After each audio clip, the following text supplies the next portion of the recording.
Well, I think market has been very much discounting Abenomics until, or rather, the reforms part of the Abenomics until the details and implementation comes out.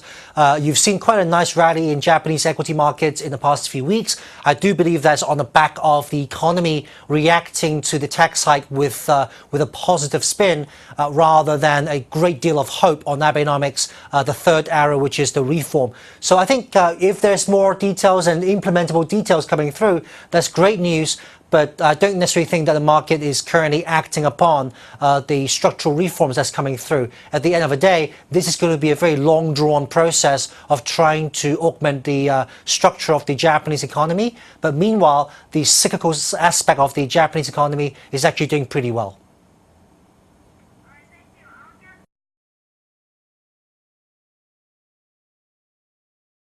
Well, I do think that the Chinese economy is stabilizing. I don't necessarily think that it's going to accelerate a lot more from where we are now.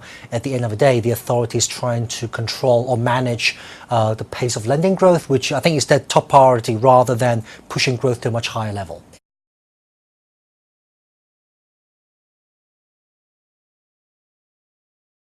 I think given where we are now in terms of growth, we are getting into the sweet spot of not too fast, not too sort of the Goldilocks level of growth. So I think there may well be some more mini stimulus, but they are going to be very targeted towards sectors or a group of people that the government wants to nurture in terms of facilitating growth in certain sectors or supporting an underprivileged segment. So I think it's still going to be very selective, very targeted, rather than a comprehensive stimulus program that we saw back in 2008, 2009.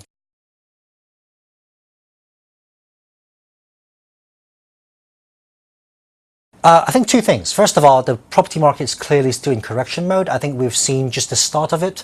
So how does that impact on the investment of the fixed asset investment side of things? I think that's deserves attention.